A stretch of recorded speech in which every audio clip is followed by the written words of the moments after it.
Glória a Deus. Abra já a sua Bíblia comigo, a carta de Paulo aos Colossenses, capítulo 3, versículo 16. Nós iremos usar esse texto para introduzir o nosso tema de hoje, amém? Estamos aqui numa série de mensagens, disciplinas espirituais, eu também gosto de chamar de meios da graça. Estamos baseado nesse livro aqui do Richard Foster, Celebração da Disciplina. Tem sido uma bênção para as nossas vidas, em nome de Jesus, glória a Deus. E hoje nós iremos falar sobre a disciplina do estudo, amém, meus irmãos? Amém, meus irmãos? Glória a Deus. Colossenses capítulo 3, versículo 16, glória a Deus. Habite ricamente em vós a palavra de Cristo, ensinai e aconselhai uns aos outros com toda sabedoria, e cantai salmos, hinos e cânticos espirituais, louvando a Deus com gratidão no coração. Quantos creem na palavra? Quantos acreditam na palavra de Deus? Mais uma vez feche seus olhos. Senhor, estamos diante da sua palavra, e mais uma vez eu levanto a minha voz de oração, confirmando aquilo que foi declarado através da vida do teu filho, pastor André. Senhor, eu peço que o Senhor venha falar conosco mais uma vez nessa noite, ó Deus, no nome precioso de Jesus, amém.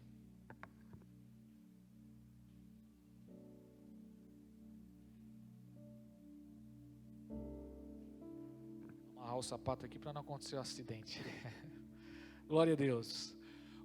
O propósito das disciplinas espirituais, obrigado meu irmão Renato, Deus abençoe, querido, é gerar em nós uma transformação, ou seja, substituir antigos e destrutivos hábitos por novos hábitos. Estamos falando aqui de uma mudança. Esse é o objetivo dessa série, esse é o objetivo das disciplinas espirituais, dos meios da graça.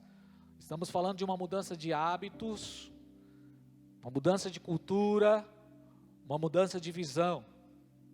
Como diz aí Paulo em Efésios capítulo 4, se você puder abrir aí, Efésios 4, 22, Paulo fala: quanto à antiga maneira de viver, fostes instruídos a vos despir do velho homem, que se corrompe por desejos e enganos. E o verso 23 diz: e serdes renovados no vosso modo de raciocinar, na vossa mente. E o verso 24: e vos revesti do novo homem, criado para ser semelhante a Deus em justiça e em santidade, provenientes da verdade, amém? Então essa é a proposta aqui, esse é o objetivo de ministrarmos sobre as disciplinas espirituais, os meios da graça. São ferramentas para a transformação das nossas vidas. Deixar os velhos hábitos destrutivos, deixar o velho comportamento, se tirar essa roupa do velho homem e renovar nossa mente, ter uma renovação na mente e nos revestir de um novo comportamento, uma nova vida em Cristo Jesus. Então, irmãos, não existe outro caminho, não existe atalhos, não dá para cortar caminho para vivermos uma transformação na nossa vida. É necessário usarmos os meios da graça, as disciplinas espirituais que o Senhor nos deixou para vivermos uma vida de transformação. Esses são os canais que Deus se utilizou para dispensar sobre nós a sua graça. Nós começamos aqui a primeira ministração, a Thaís falando sobre a disciplina da meditação, o quão é importante meditar, contemplar, meditar na palavra de Deus, ter o seu devocional diário, um momento com Deus, meditar na criação. O irmão Jair falou sobre a importância da oração, e que a oração foi uma conquista de Deus, através de Cristo Jesus, quando o véu foi rasgado, e hoje você pode orar e falar direto com Deus. O Vinícius, semana passada, ministrou aqui sobre o jejum, a importância do jejum, e que esse jejum deve ser motivado para buscar a Deus, para se conectar com Deus. E hoje nós vamos falar sobre a disciplina do estudo, ou seja, irmão, não tem atalho, não tem outro caminho. Sabe qual foi o grande problema talvez da igreja atual? Foi oferecer para as pessoas resultados rápidos, métodos mágicos, oferecer para as pessoas uma mudança sem processo. Quantos já assistiram aqui aquele desenho da lâmpada do Aladim? Acho que esse foi o grande problema da igreja, oferecer a lâmpada do Aladim para as pessoas. Tem uma lâmpada aqui, você vai fazer 3 pedidos e a sua vida vai mudar. Quantas campanhas, as chaves da vitória, os mergulhos de Naamã, quantas campanhas de rosa, de tantas coisas. Talvez esse foi um dos grandes problemas da igreja. Oferecer para as pessoas, para os membros, para a cristandade, para os irmãos, uma mudança sem processo. Oferecer para as pessoas um resultado rápido. E quantas propostas nós vemos na internet aí, de ficar rico rapidamente, da noite para o dia, sem trabalhar. Quantas propostas, quantas ofertas são dadas de uma mudança sem processo, e não existe isso, irmão. Não existe essa mudança sem processo, sem você usar os meios que Deus deixou. Não tem como ser transformado se você não viver pelos meios da graça, se você não praticar na sua vida as disciplinas espirituais. Não tem como mudar se você não meditar. Não tem como transformar a sua vida se você não orar, se você não jejuar e se você não estudar a palavra de Deus. Quantas ofertas de pastores aí que oferecem na rádio, na televisão: vem para cá, vem para cá, porque aqui o lugar aqui é ungido. Eu vou colocar a mão na sua cabeça, sua vida vai mudar somente no estralar de dedo. Quantas ofertas, aqui o negócio é forte, você foi tantos lugares aí e não conseguiu, mas aqui é diferente. Irmão, não existe isso, isso é falácia, isso é mudança sem processo, isso é querer transformação sem pagar preço, e não existe isso, não tem como. E qual foi a consequência disso, irmãos? Quem está aqui? Um desvio doutrinário, analfabetismo da Bíblia Sagrada. As pessoas não conhecem a Bíblia Sagrada, aberrações, heresias dentro da igreja, um relativismo do pecado. As pessoas não sabem o que é pecado, relativizou o pecado. Qual é a consequência de tudo isso? Um sincretismo religioso. O que é isso? Uma mistura das religiões, uma grande mistura, como fosse uma salada de fruto. Quem já comeu salada de fruto aqui? Quem gosta de salada de fruto? Sabe o que aconteceu no meio da igreja? Um sincretismo, uma salada de fruta. Pegou um pouquinho de cada religião, rito judaico, espiritismo, até práticas do baixo espiritismo. O que é o baixo espiritismo? As religiões afro, macumba, candomblé, mesa branca, e colocou isso tudo dentro de um caldeirão, e as pessoas estão bebendo isso, achando que estão agradando a Deus, procurando mudança sem buscar a Deus de verdade. E não tem outro caminho, irmãos, não tem outro caminho. É por isso que estamos ministrando sobre isso. Daí a importância desse tema, daí a importância dessas ministrações, de trazer de volta esses princípios, as disciplinas espirituais, para que verdadeiramente sejamos transformados por Deus. Amém? Atos 17, verso 11, eu vou fazer várias citações de alguns versículos aqui. Paulo, a Bíblia Sagrada aqui, o escritor de Atos, Lucas, diz que os irmãos de Bereia, os bereanos, eles foram mais nobres do que os de Tessalônica. Por quê? Atos 17, 11. Porque, porquanto eles receberam a mensagem com vívido interesse, dedicaram ao estudo diário das Escrituras, com o propósito de avaliar se tudo correspondia com a verdade. A minha oração nesses dias é que Deus nos levante como esses irmãos de Bereia, esses crentes bereanos, que eram nobres. Por quê? Porque eles se dedicavam à leitura da palavra. Eles não recebiam qualquer pregação, eles não recebiam qualquer mensagem, eles conferiam, se dedicavam ao estudo da palavra de Deus para não ser enganado, para não ser levado por qualquer vento de doutrina. Não tem como cortar caminho. Não tem como. Para que possamos conhecer a Deus, ser transformados, é necessário renovar a nossa mente, encher a nossa mente da palavra de Deus. Olha o que Paulo diz em Romanos 12, 2. Abre aí comigo a sua Bíblia, anote esse texto. Paulo diz assim: e não vos conformeis, não vos amoldeis ao sistema desse mundo, mas sede transformados pela renovação das vossas mentes, para que experimenteis qual seja a boa, agradável e perfeita vontade de Deus. Olha o que Paulo diz aqui. Primeiro ponto: não vos amoldeis a este mundo, não se conforme com este mundo, não vivam conforme o modelo do mundo, não sejam amoldados pelo mundo e o seu sistema. Aí Paulo diz: sejam transformados. E como eu sou transformado? Pela renovação da mente. Para que, através desse processo, não se conformar com o mundo, ser transformado pela renovação da mente, eu vou experimentar a vontade de Deus. Quantos querem experimentar a vontade de Deus? Quantos querem experimentar a vontade de Deus aqui? A vontade de Deus, ela é boa, ela é perfeita e ela é agradável.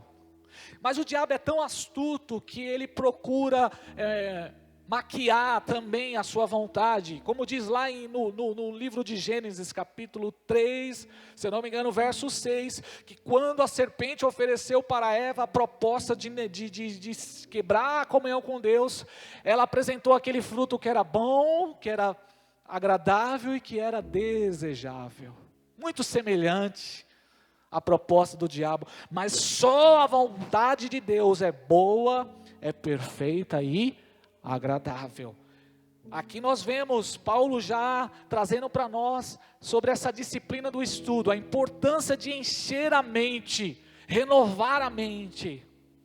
Filipenses 4:8, outro texto que Paulo diz: concluindo, caros irmãos, eu digo para vocês, tudo que é verdadeiro, tudo que for honesto, tudo que for justo, tudo que for puro, tudo que for amável, tudo que for de boa fama, se houver alguma excelência, seja isso que ocupe a sua mente. É tempo de encher a mente da palavra de Deus. Só assim nós viveremos uma transformação. Só assim nós iremos experimentar a boa, perfeita e agradável vontade de Deus, enchendo a nossa mente de tudo aquilo que é verdadeiro, de tudo aquilo que é honesto, de tudo aquilo que é justo, de tudo aquilo que é puro e de tudo aquilo que é amável. Renovar a mente, deixar os velhos hábitos, deixar o velho homem, renovar a mente, encher a nossa mente, uma nova mentalidade do que? Da palavra de Deus. Daí a importância de estudar a palavra de Deus. Daí a importância de praticar um estudo aprofundado da palavra de Deus, das Escrituras. Então, eu quero quebrar algumas barreiras que nós criamos acerca do estudo aqui. Pelo menos 4 barreiras nós temos, 4 sofismas que nós criamos na nossa mente acerca do estudo da palavra de Deus. Eu quero nessa noite quebrar isso da sua vida, em nome de Jesus, quebrar esse pensamento que nós temos acerca do estudo da palavra de Deus. O primeiro, eu quero que você vá lá em João capítulo 8, verso 32. Olha o que diz as Escrituras.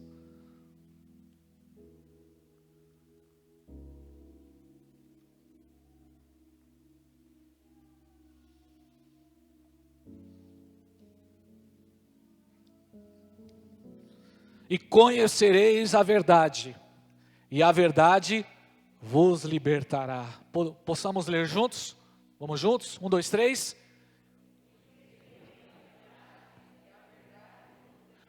Vamos lá, mais alto. Vamos lá, 1, 2, 3.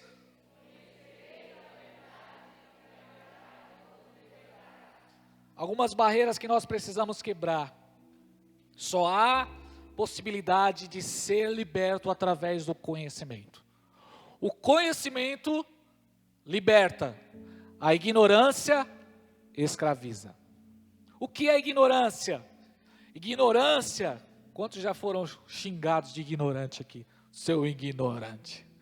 O que é ignorância? É a falta do conhecimento, é a falta de cultura. E isso por conta de falta de estudo, experiência e prática. Tanto é ignorante aquele que não sabe, aquele que não quer saber também é um ignorante, e aquele que desvaloriza o conhecimento também é um ignorante. Meus irmãos, a Bíblia está dizendo que o conhecimento traz libertação. Conhecereis a verdade e a verdade vos libertará. E esse princípio, irmãos, é válido para várias áreas da vida. Na biologia, na matemática, na vida financeira.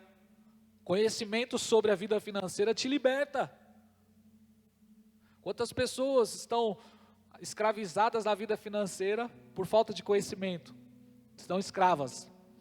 Por quê? Porque não faz a simples matemática, ganha 1.000 e gasta 1.200. Aí vem na igreja e pede para o pastor ainda, pastor, ora pela minha vida financeira, porque está difícil, pastor. Aí a pessoa pede oração pela vida financeira, mas é ignorante. Sabe? É aquele famoso testemunho que a irmã chegou no pastor pedindo, pastor, ore pela minha vida financeira, pastor, porque está uma amarração. E o pastor pegou a mão na cabeça, botou a mão na cabeça da irmã e começou a repreender. Desaloja toda barreira, desaloja todo demônio, desaloja, desaloja. E a irmã começou a falar, C&A, Marisa, Magazine Luiza, diz as lojas.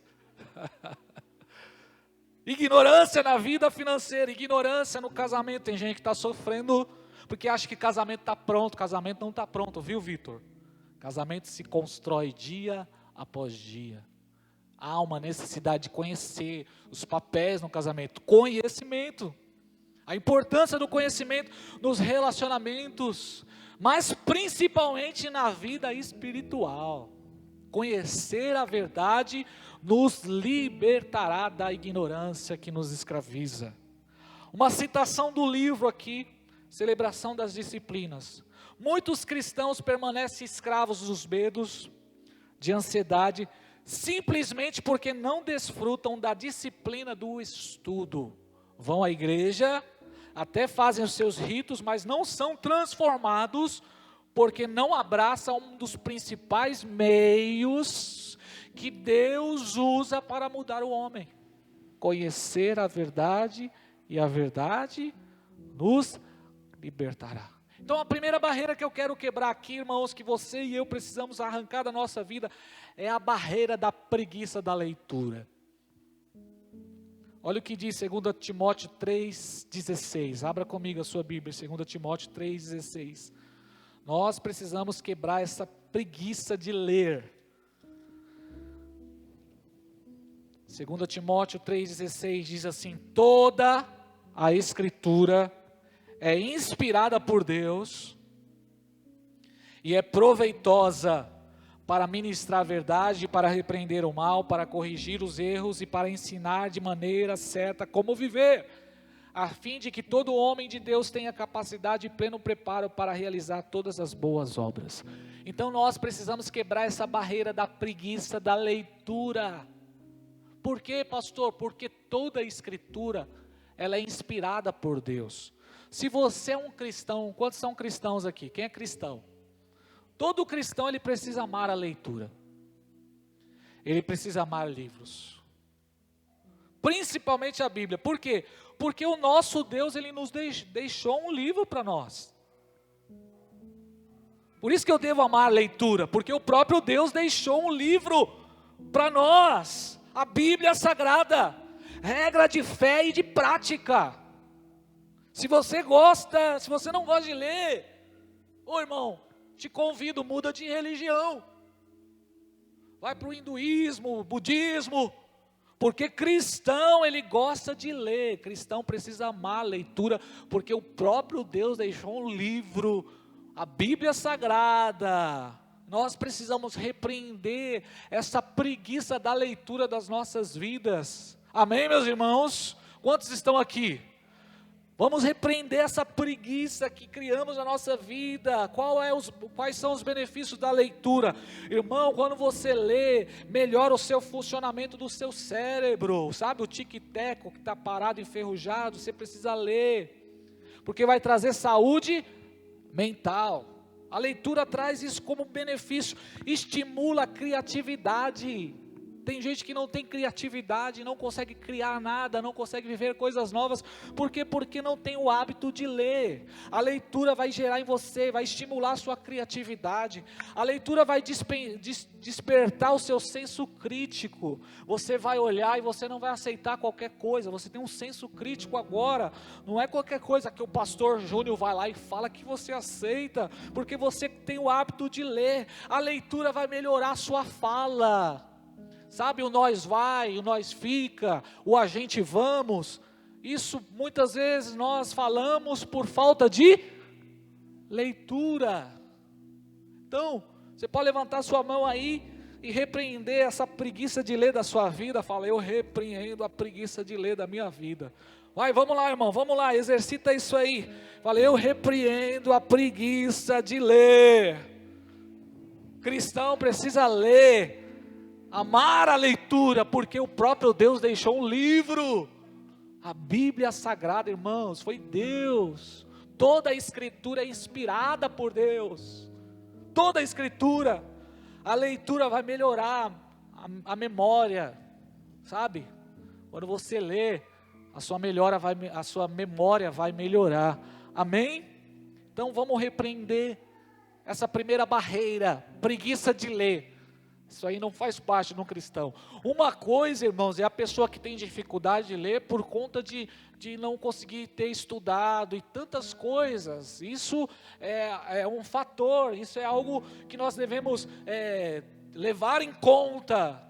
Outra coisa é as pessoas que estudaram, mas foram para a escola, não foram para estudar, foram para bagunçar.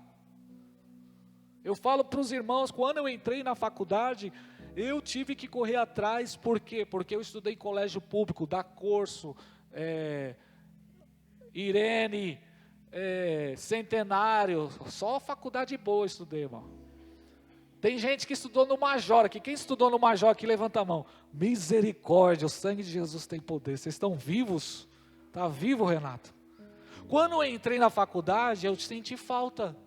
Meu português, não conseguia compreender, tive que correr atrás. Por quê? Porque não me dediquei ao estudo. Uma coisa é você não ter a oportunidade de estudar, outra coisa é você rejeitar isso. Então, Deus está dizendo para você nessa noite, quer transformação na sua vida, quer viver o milagre de Deus, quer viver uma vida diferente, leitura da palavra, amém? Ler a palavra, principalmente a palavra, ler bons livros e ler a palavra. Segunda barreira que nós precisamos quebrar da nossa vida, é menosprezar o estudo. Não sei se você já falou isso, o estudo não é importante. Olha a referência bíblica, 2 Pedro, capítulo 1, versículo 20. Eu sei que essa palavra, essa mensagem de hoje não é uma mensagem agradável. Olha o que diz a palavra: antes de tudo, sabei que nenhuma profecia da Escritura provém de uma interpretação pessoal, porquanto jamais a profecia teve origem na vontade humana, mas homens santos falaram da parte de Deus, orientados pelo Espírito Santo. Então nós precisamos quebrar essa barreira de menosprezar o estudo. Para que estudar? Ou aquela velha expressão, para que teologia? Você sabia que toda reflexão que você faz sobre Deus é uma teologia? Quando você reflete sobre Deus, você está fazendo teologia. Você está estudando sobre Deus. Existe a teologia comum, que é aquela que todo mundo faz. Quem nunca foi um teólogo e disse, eu acho que é assim. Na minha concepção, a pessoa que não é cristão faz teologia do jeito dela, uma teologia comum, uma teologia banalizada. Eu acho que é assim, eu penso dessa forma. É uma reflexão, é uma teologia comum. Existe a teologia ministerial, cada igreja tem uma vertente teológica. Por exemplo, nós aqui, nós somos renovados, nós cremos nos dons do Espírito. Amém? Quem crê no dom do Espírito Santo aqui? Tem igrejas que têm uma teologia mais tradicional, mais fechada. Existe a teologia acadêmica, existe a teologia profissional. Mas nós não podemos menosprezar a teologia. Menosprezar a teologia e menosprezar o estudo é um perigo muito grande. Escute-me, por favor. Tem pessoas que dizem, não, eu só preciso do Espírito Santo. Porque o Espírito Santo é que revela. Existem denominações inteiras, irmãos, escute isso, que menosprezam o estudo das Escrituras. Só valoriza a experiência e o poder. E que não precisam de estudos.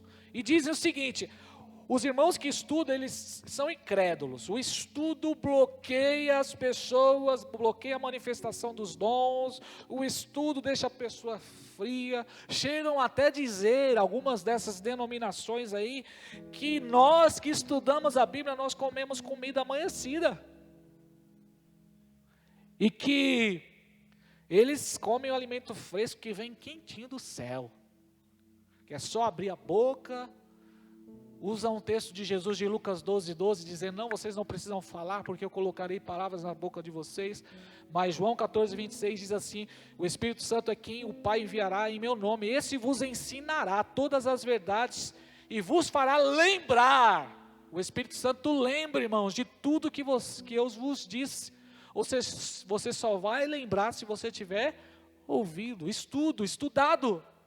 O próprio Senhor Jesus diz em João 5,39, examinai as Escrituras. O que é examinar? Estudo. Jesus falou, estudem as Escrituras, porque elas testificam acerca de mim. Você sabia que a Bíblia que nós temos em nossas mãos, sabe essa Bíblia? Quem tem uma Bíblia aí, levanta a Bíblia. Mesmo que seja no celular. Foi um trabalho árduo, de muitos anos, de estudiosos e de eruditos que estudaram as línguas originais da Bíblia. Porque essa Bíblia que nós temos na nossa mão, cadê a Bíblia? Isso aqui é uma tradução em português. Mas qual é a linguagem original da Bíblia? Quem sabe? O Antigo Testamento, 39 livros do Antigo Testamento, foram escritos na língua hebraica. E os 27 livros do Novo Testamento foram escritos na língua grega. Quem fala hebraico aqui? Só o Mateus. Quem fala grego aqui? Ninguém fala. Mas hoje nós desfrutamos de uma tradução em português. Amém? Essa Bíblia que nós temos é uma tradução, irmãos. E quem traduziu essa Bíblia? Se você olhar na sua primeira página aí, vai ter um homem por nome João Ferreira de Almeida. Esse homem gastou a vida dele toda em português.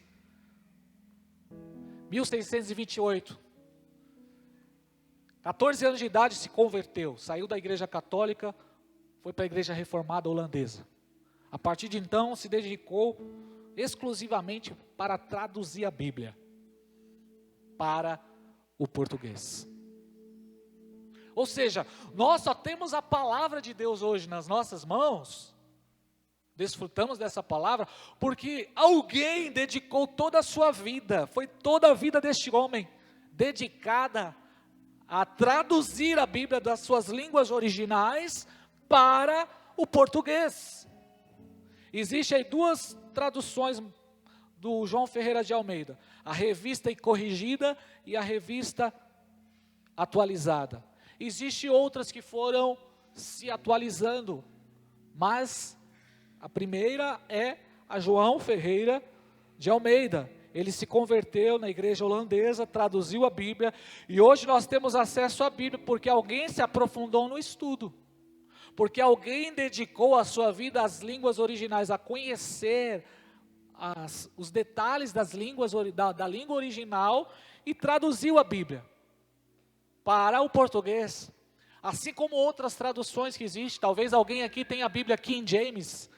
A Bíblia King James é uma tradução inglesa, foi traduzido para o inglês, e hoje você tem a Bíblia King James no português, mas foi uma tradução dos textos originais para o inglês, depois para o português. E hoje nós temos acesso à palavra de Deus. Escute-me, por favor.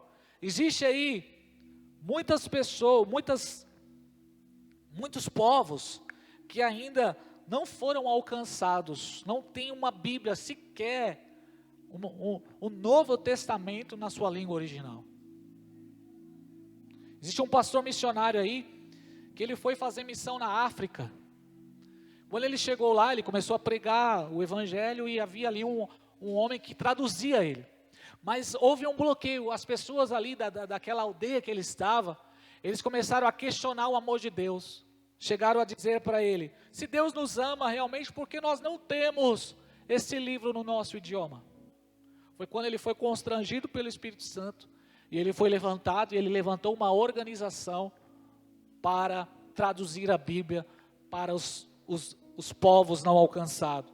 Despertou nele esse ministério da tradução da Bíblia.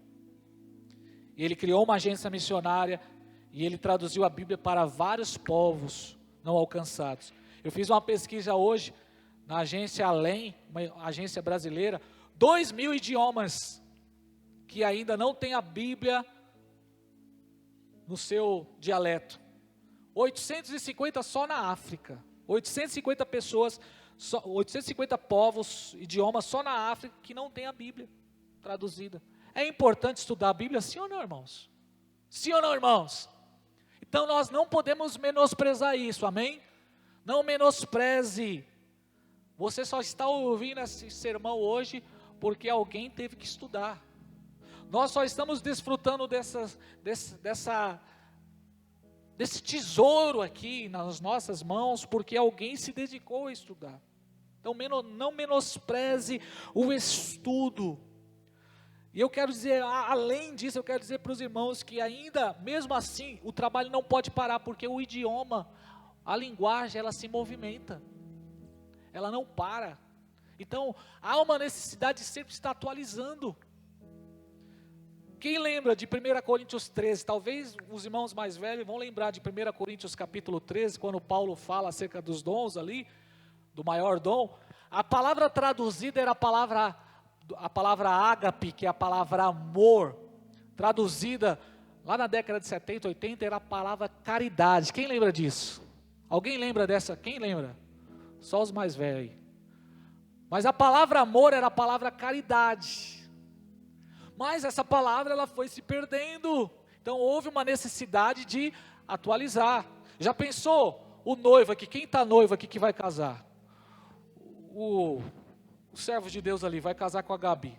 E ele chega na Gabi e fala: então eu vou casar com você por caridade, porque eu tenho muita caridade. Houve uma necessidade de atualizar a palavra. Então há essa necessidade de sempre estudar, porque o idioma ele está sempre sendo atualizado. Quem lembra das expressões antigas no português, vós me sê, e outras coisas que nós só vemos nos filmes, porque o idioma está vivo. Por isso, a necessidade de estudar a palavra de Deus. Então, não menospreze o estudo da palavra de Deus, amém? Você pode repreender isso da sua vida? Fala, eu repreendo em nome de Jesus toda a desvalorização do estudo da minha vida. Eu preciso estudar a Bíblia Sagrada. Glória a Deus. Outra barreira que nós precisamos quebrar, talvez você pode até pensar isso, estudar é só para teólogo e pastor. Eu não prego, eu sou simples, eu sou humilde, para que estudar? Por que eu devo estudar? Porque é tão importante estudar? Porque só o conhecimento vai trazer libertação. Somente o conhecimento, e não é só qualquer conhecimento, é o conhecimento da verdade que vai gerar libertação. Outro motivo, porque através do conhecimento, do meu crescimento espiritual, eu vivo maturidade, eu cresço na minha fé. Oséias 6,3, conheçamos e prossigamos em conhecer. Por que eu devo estudar? Porque o estudo da palavra de Deus me livra de sofrimento. Oséias 4,6, o meu povo está sendo destruído por falta de conhecimento. Então, quebra essa barreira também da sua vida. Estudar é para todos, não é para pastor, não é para professor. Todos nós precisamos estudar, porque através do estudo, do conhecimento da verdade, eu sou liberto, porque através do conhecimento da verdade, eu cresço em fé, prossigo em conhecer ao Senhor, porque através do conhecimento da verdade, eu não sou destruído, eu sou livre do sofrimento da vida. Tem muita gente que está sofrendo por ignorância. Daí a importância do estudo da palavra de Deus. E a quarta barreira que nós precisamos tirar da nossa vida o estudo das Escrituras não pode ser excluído das outras disciplinas espirituais, como a meditação, a oração e o jejum. Olha o que Pedro diz, 2 Pedro 3,18. Antes, crescei na graça e no conhecimento. Declare comigo, graça e conhecimento. Mais uma vez, declare graça e conhecimento. O grande problema são os extremos. É aquela equipe que só vai para a graça, meu negócio é graça, meu negócio é poder. Meu negócio é dom, é revelamento. Se não tiver revelação, o culto não foi bom. Tem uma galera assim. Tem um povo que só vai para a igreja que tem revelação. Mas a revelação é a própria palavra de Deus, amém, irmãos? Então, não podemos excluir somente graça, somente conhecimento. Não, crescer na graça e no conhecimento. O grande problema são os extremos. Muitos caíram também na tentação de só estudar. Estudar a Bíblia, estudaram, mas não oraram, não tem vida de oração. Só buscaram o conhecimento e desprezaram o poder, desprezaram a graça, desprezaram o jejum, desprezaram a meditação, desprezaram a oração. Tem a mente iluminada, mas o coração deles não é aquecido. Quando Pedro está falando para os irmãos, vocês precisam ter a mente de vocês iluminada, renovada e o coração aquecido. Fala comigo, mente iluminada, coração aquecido. Fogo no coração e luz na nossa mente, amém? Fogo no coração, Espírito Santo, poder do Espírito Santo, graça, experiências com Deus e conhecimento, luz, iluminação na mente, aleluia, louvado seja Deus. Eu profetizo isso na sua vida em nome de Jesus. Não vamos cair nessa tentação. Eu fiz seminário, foram 3 anos de seminário, e eu cansei de ver lá, irmãos, um monte de gente cheia de conhecimento, de informação, mas soberbos, arrogantes, ignorantes, também porque tornaram-se inteligentes e viraram pessoas burras e bestas. Tem de gente besta, irmão, só porque conhece um pouquinho da Bíblia, já se acha besta. Desculpa a palavra. Cresceram no conhecimento, mas sem a graça, então ficou manco. Tem um livro aqui que, esse livro você não pode morrer sem ler. Pastor Jonas Madureira, é um pastor batista. Inteligência Humilhada.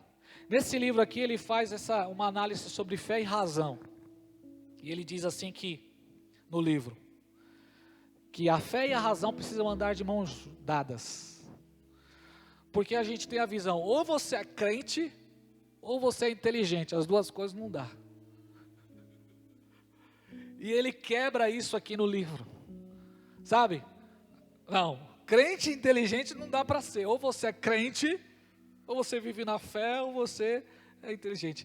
E ele diz que essas duas coisas, elas precisam andar juntas. E tem muita gente que acha, não, quem estuda fica incrédulo.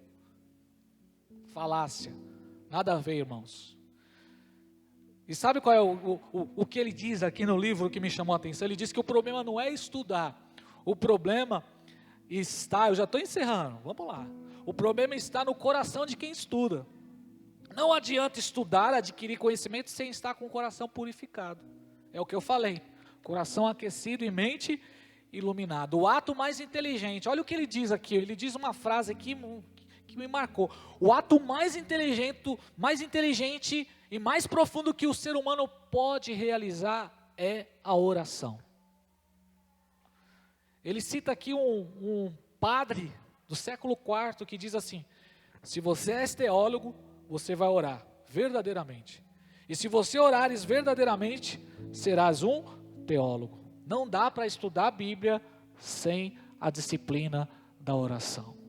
O Jair foi muito pontual em dizer aqui que a oração é o pilar principal, é o rio principal. E as outras disciplinas, o estudo, a meditação, a solitude, são canais que vêm da oração. Eu não posso estudar a Bíblia sem oração.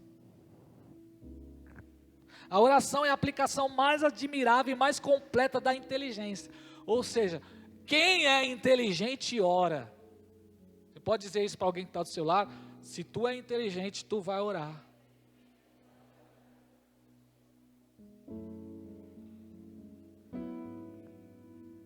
Olha o que esse padre fala. A oração e a inteligência andam de mãos dadas. A oração é um estado do intelecto destruidor de todos os pensamentos terrenos. A oração é a aplicação mais admirável e mais completa da inteligência. Ou seja, o que esse servo de Deus diz nesse livro, que é importante para nós, é que estudar a Bíblia e orar precisam estar de mãos dadas. Amém, meus irmãos? E ele diz aqui uma coisa que me marcou. Sabe qual é o grande problema? É que tem muita gente que faz teologia ou estuda a Bíblia na terceira pessoa. Como assim, pastor? Me explica esse negócio. É a pessoa que fala sobre Deus, mas não diante de Deus. Ele é santo, ele faz, ele é. Mas nós não podemos fazer teologia dessa forma. Nós precisamos fazer teologia na segunda pessoa, diante de Deus. Tu és, o Senhor faz. Alguém aqui ora na terceira pessoa? Quando você vai orar, você fala Ele, como se Ele estivesse longe de você, como você não estivesse perto dEle. Não, quando nós oramos, nós falamos Tu, Senhor, és o meu refúgio. Uma palavra dirigida a Deus. Então ele diz que é pecado quando uma pessoa pega para ler a Bíblia na terceira pessoa. Fala sobre Deus, mas não está diante de Deus. E quantas pessoas vivem assim? Quantas pessoas? Eu conheço um monte de filósofos aí que as pessoas batem palma. São ateus. Ateus. Falam sobre Deus, falam sobre a religião na terceira pessoa, Jair. Mas não tem intimidade com Deus, não está diante de Deus. Então, eu preciso estudar diante de Deus, entender que eu estou falando de algo sagrado, a palavra de Deus. Quem fez isso a primeira vez na Bíblia foi a serpente, que falou sobre Deus na terceira pessoa. Chegou em Eva e falou assim para Eva e para Adão: não foi ele que disse que se vocês comerem, sempre na terceira pessoa. Ou seja, pessoas que falam sobre Deus, mas não estão diante de Deus. Então, para lermos a Bíblia Sagrada e estudar, eu preciso estar diante de Deus. Orar, porque senão eu serei uma pessoa fria, vou falar de algo que eu não vivo, vou ser hipócrita, fariseu, incrédulo, até ateu. Tem muitos aí que até nós cristãos admiramos, porque falam sobre Deus de uma forma, meu Deus do céu. Posso citar aqui alguns aqui, mas eu não vou citar por ética. Mas tem uns aí um carequinha lá, que muita gente admira quando fala de Deus, mas não tem Deus. É soberbo, se prendeu no seu estudo, no seu conhecimento, são admirados pelos homens, mas não tem vida com Deus. Devemos tomar cuidado. Estou concluindo a pregação. Eu quero deixar para você 4 aplicações aqui. Como estudar a Bíblia Sagrada? O que eu devo fazer para estudar? Pastor, eu entendi sobre a importância do estudo e eu quero trazer isso para a minha vida hoje. O que eu devo fazer? Primeira aplicação. São 4 passos. O primeiro, você quer estudar a Bíblia Sagrada? Quantos querem estudar a Bíblia Sagrada? Quantos querem estudar a Bíblia Sagrada? Você precisa ter o hábito de repetir. A repetição é uma ferramenta para você decorar. Repetir com regularidade vai canalizar sua mente para uma direção. Por exemplo, no Antigo Testamento, os israelitas escreveram as leis nos portões, nos batentes, nas portas e até no pulso. Hoje os judeus têm o hábito, não sei se você já viu um judeu, ele tem um negocinho aqui na testa e na mão amarrado, é um pedacinho da lei de Deuteronômio capítulo 4, 6, que fala, ouve o Senhor nosso Deus é o Senhor e único, e ele decora e ele repete aquilo ali. Os católicos vão lembrar do rosário.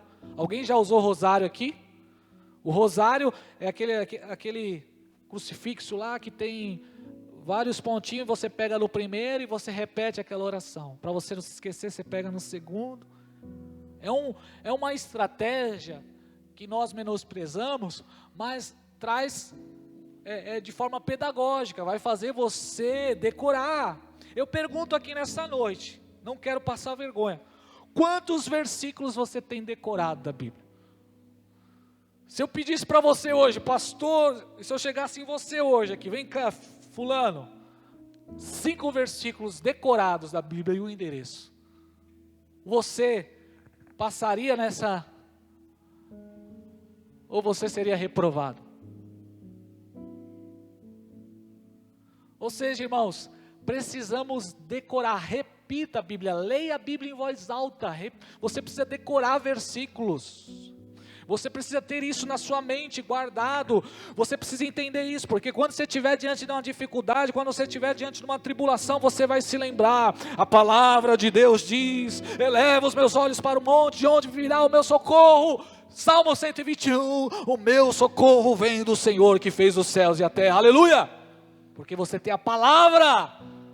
Irmão, é possível isso sim na sua vida. Pastor, eu sou tão humilde, eu quero declarar sobre a sua vida. Você terá a palavra de Deus gravada no seu coração. Quando você estiver diante de uma situação, você vai lembrar daquele texto, você vai lembrar do Salmo 34, versículo 18, que diz, muitas são as aflições do justo, mas o Senhor o livra de todas, aleluia. Você vai lembrar do que está escrito. Você está com um problema no casamento, você vai lembrar do princípio, você vai lembrar da palavra. Então repita a palavra, leia a palavra em voz alta, pegue um tempo do seu dia, pegue a palavra e decore a palavra de Deus. Crianças, os muçulmanos 6, 7 anos já conhecem vários princípios do Alcorão, e os nossos filhos não conhecem as escrituras. Que vergonha para nós. Agora, se eu perguntar da novela, se eu perguntar da série, se eu perguntar do time de futebol, conhece todos os titulares, até os reservas. Se perguntar sobre futebol, para muitos aqui vão lembrar até da seleção do ano 70. Pelé, Zico, quem mais? Garrincha. Eu lembro da seleção do São Paulo de 94. Raí, Leonardo, Miller. Agora pergunta da atual para você ver se eu lembro. Não lembro. Mas nós precisamos decorar as escrituras. Amém, meus irmãos? Amém, meus irmãos? Repita as escrituras até você decorar, até você gravar no seu coração. Se você criar o hábito, todo dia eu preciso decorar um versículo. Nós estamos lendo, irmãos, o Evangelho de João. Tomara que todos os irmãos estejam lendo o Evangelho de João. Oh, glória, aleluia. Decore a palavra, irmão. Decore a palavra, porque é a palavra que vai trazer libertação, aleluia. Então Traga isso na sua vida, princípio de repetir a palavra, ler a palavra em voz alta. Um versículo por dia, se você decorar. Um versículo. Consegue, irmão? Fala para o irmão do lado, um versículo. Decore um versículo das Escrituras. Tem gente que só conhece o Salmo 23 e ainda fala errado. Então esse é o primeiro ponto que eu quero que você traga. Quer estudar as Escrituras? Leia um capítulo da Bíblia, decore, leia de novo, repete novamente. Se não entendeu, repete de novo. Segundo princípio, concentração, irmão. Sem concentração não tem como estudar a Bíblia Sagrada. A gente quer estudar a Bíblia Sagrada, mas quer ouvir rádio? A gente quer estudar a Bíblia Sagrada, mas a gente quer assistir TV? Tem como, irmão? Hoje a gente vive esse mundo de várias tarefas e essa cultura aí que desvaloriza a concentração, e você está fazendo uma coisa ligada na outra, e você está lendo a Bíblia e você está vendo o Facebook ao mesmo tempo. Talvez eu estou pregando aqui, tem gente que está vendo até o WhatsApp aí, até o Facebook, tem gente que até largou o celular. Concentração. Eu não entendi a palavra. Por que não entendeu? Porque não se concentrou. Porque a sua mente não está aqui. Sua mente está não vejo a hora de acabar esse culto, porque eu tenho que fazer isso, ainda tenho ainda o feijão, amanhã tem aquele boleto, e aí o chefe já marcou a reunião. Não se concentra. Para estudar a Bíblia precisa ter concentração. Amém? Declare comigo, concentração. A concentração é a forma de você ajustar a sua mente. Para, respira, concentra. Amém? Deixa de lado rede social, deixa de lado todas as outras coisas. Pastor, não entende porque não está concentrando. Concentra que Deus vai revelar para você. Aí você vai passar para o terceiro passo, que é a compreensão. Aí você vai entender o significado. Irmãos, esse terceiro passo é tremendo. Quando você começa a entender, você leu várias vezes, você não entendeu. Quantas pessoas já fez isso? Leu, não entendeu.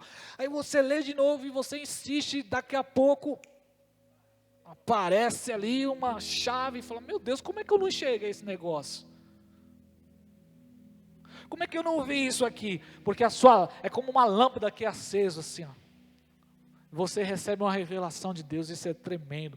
Aí você compreende a palavra. Paulo diz assim em Efésios 1:16, eu não cesso de orar por vocês, pedindo para que Deus, nosso Senhor Jesus Cristo, Pai, vos dê espírito de sabedoria e de revelação no pleno conhecimento dEle.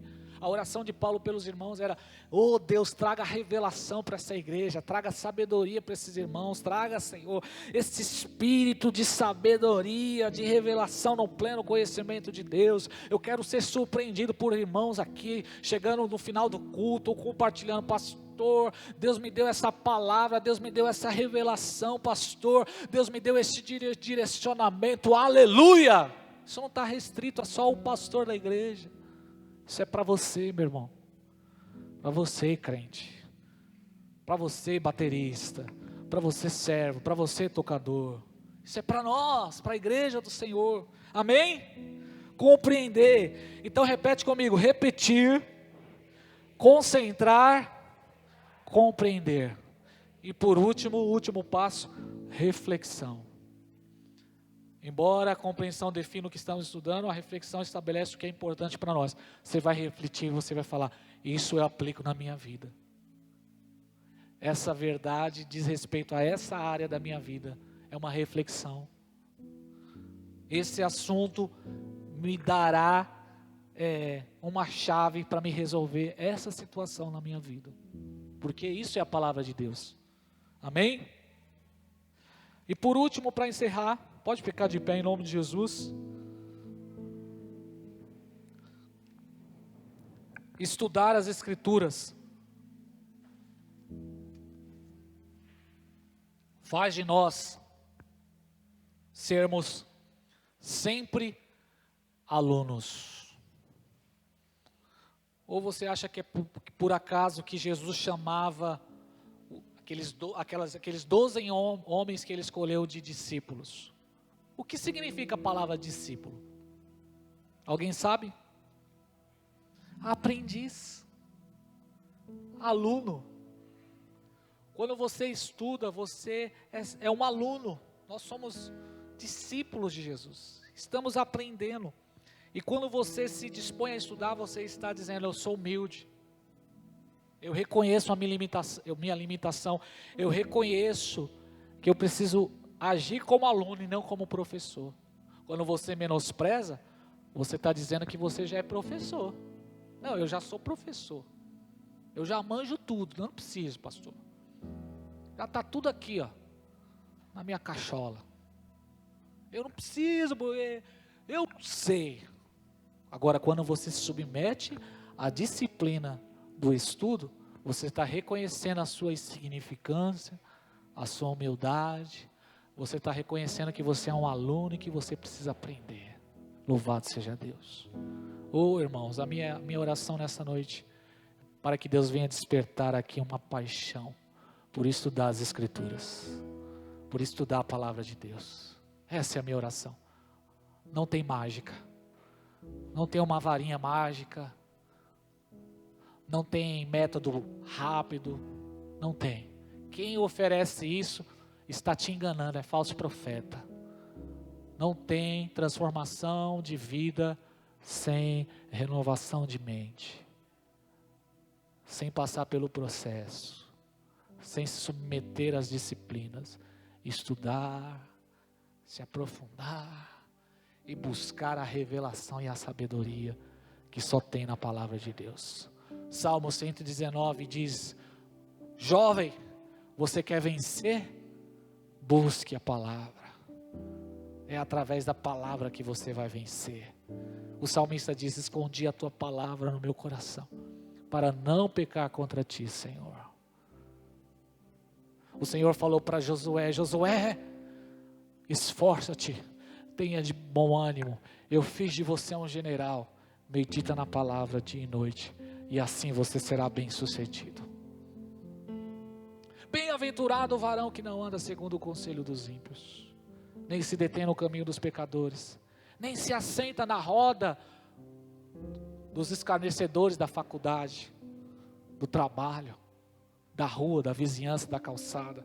Antes tem o seu prazer na lei do Senhor, prazer na lei do Senhor, e nela medita de dia e de noite. Feche os seus olhos. Pai, muito obrigado. Senhor, eu tenho um sonho de ver jovens aqui cheios, Senhor, do teu Espírito, cheio de conhecimento, Pai. Oh, Pai, desperta, Senhor, esse desejo por estudar as Escrituras, Senhor, e passarmos isso para os nossos filhos. Os nossos filhos precisam ter, Senhor, esse mesmo desejo, mas se eles não enxergarem em nós, Senhor, esse desejo, como nós ensinaremos os nossos filhos sobre amar a palavra? Ajuda-nos, Espírito Santo, ajuda essa igreja, Senhor, para que possamos avançar, Senhor, avançar, ser transformado, renovado, conhecer as Escrituras, conhecer a verdade, e essa verdade vai gerar libertação. Faça isso, Espírito Santo. Faça isso, Espírito Santo, nessa noite.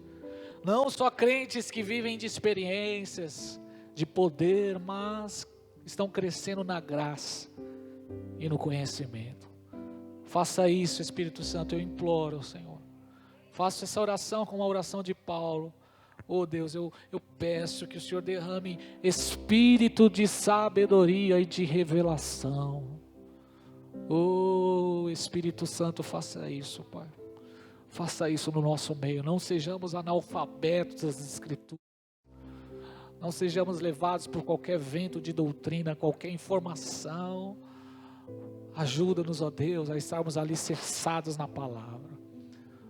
Eu oro, Senhor, pela sua igreja. Coloque a mão no seu coração nessa hora e fala: Senhor, desperta, Senhor, o meu coração. Desperta, Senhor. Coloque a sua mão sobre a mente e fala que eu seja iluminado. Toda barreira, em nome de Jesus, possa sair da minha vida. Isso, coloque a mão na sua mente e fale que a minha mente seja renovada todo dia, seja cheia da palavra, seja cheio de ensinamentos.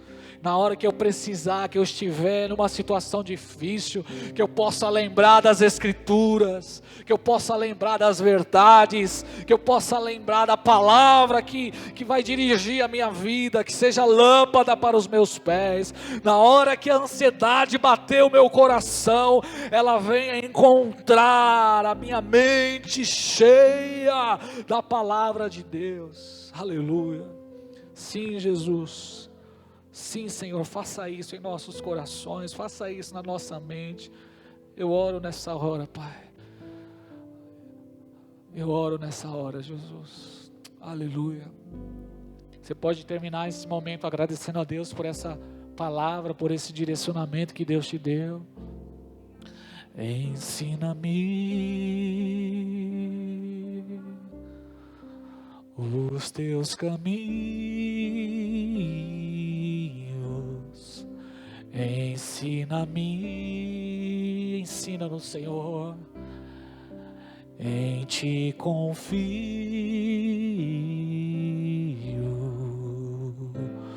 O meu coração quer amar mais e mais, viver Tuas mãos sobre mim, dia após dia. Ensina-me, ensina-nos, Senhor, dia após dia. Ensina-me. Eu sinto a presença do Espírito Santo aqui. Em Ti confio. Deus está nos preparando para um avivamento. Ensina-me, crentes cheios da presença, cheios da palavra, em Ti confio.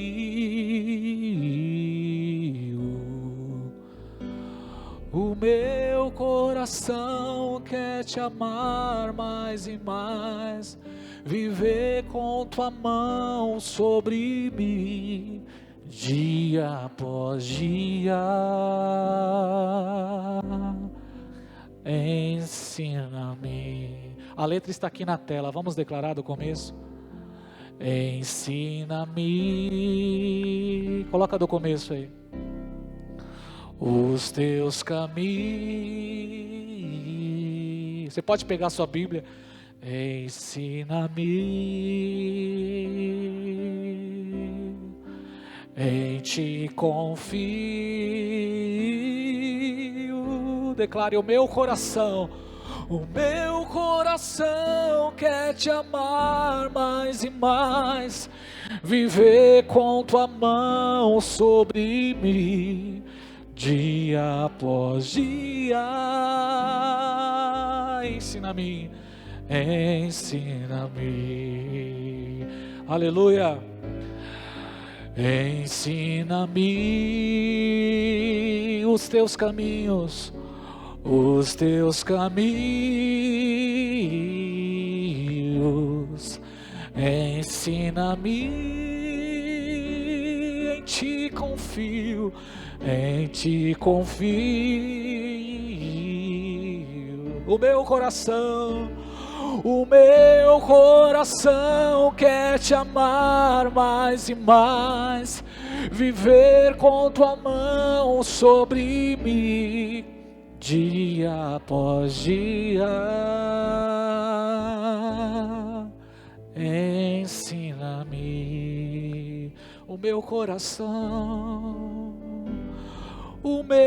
coração quer Te amar mais e mais, viver com Tua mão sobre mim, dia após dia. Ensina-me. Vamos declarar mais uma vez. O meu coração profeticamente declare: o meu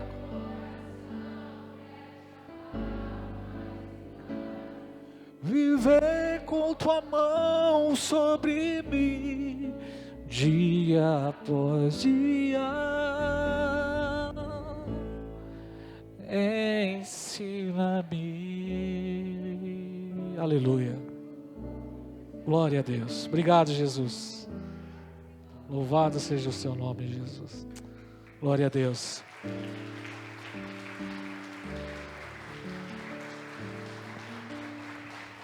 Pode acender a luz, por favor? Já estou encerrando. O último conselho que eu quero deixar para os irmãos. Essa pandemia, ela tem afetado diretamente as nossas crianças. Nossas crianças estão quase 5 meses longe da escola. 5, 6 meses longe da escola. Por conta disso também, nós, a igreja, infelizmente, com muita tristeza, irmãos, nós tivemos que parar com os estudos que dávamos para as nossas crianças. Eu vejo isso como uma estratégia do diabo para bloquear a próxima geração. E essa semana eu e a Sheila conversando em casa sobre isso. O ministério, a igreja voltou, amém? Glória a Deus. Não sei até quando. Não sei até quando, irmãos. Por isso aproveite. Graças a Deus temos culto 10 da manhã, culto das 18 horas, temos o culto da terça, da quinta. Os ministérios de jovens, adolescente voltou. Os outros ministérios, graças a Deus, voltaram também. As mulheres aí fizeram um trabalho lindo. Temos todos os trabalhos aqui, os homens, os casais. Mas infelizmente, nós não podemos ainda voltar com o ministério de criança. Mas eu faço um apelo aos pais, porque Deus colocou a responsabilidade nos pais para ensinar as escrituras para os seus filhos. A igreja, o ministério do tabernáculo de oração, nós não podemos suprir essa falta. E você, pai, não pode lançar sobre a igreja esse peso. Então há uma grande responsabilidade de pais aqui. Quantos são pais aqui? Esse culto é um culto de ensinamento, amém, irmãos? Os pais aqui, os tios, nós temos a responsabilidade de ensinar as escrituras para os nossos filhos. Não vamos entregar de mão beijada, porque assim, irmãos, é num piscar de olhos, de repente a gente perdeu. Quando você olhar, de repente, meu Deus, cadê minha filha, cadê meu filho, cadê? Está com um traficante, está na rua, foi destruído, foi engoldado por diabo. Então, assuma essa responsabilidade, é sua responsabilidade. Enquanto nós não podemos voltar, porque a escola não voltou ainda, nenhuma igreja voltou com o ministério infantil, e nós estamos agindo com prudência, não vamos voltar enquanto nós não tivermos ainda seguro sobre isso. Eu queria muito voltar com os cultos de quinta-feira, com os cultos de domingo, tanto de manhã como à noite, que as nossas crianças estavam ali cultuando. Mas é responsabilidade do pai, amém? Ensinar os seus filhos. Pegue aí os estudos, procura as irmãs, a Sheila, a Aline, sempre está colocando nos grupos lá das mulheres os estudos, mas não percebemos o interesse.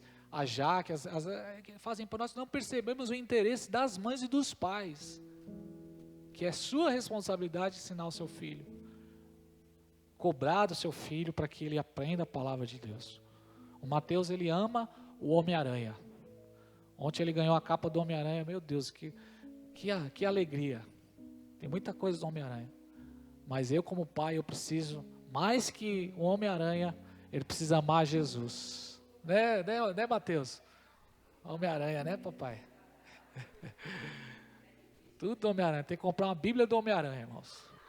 Tem que falar, e o Homem-Aranha pegou a pedra e jogou na cabeça do gigante.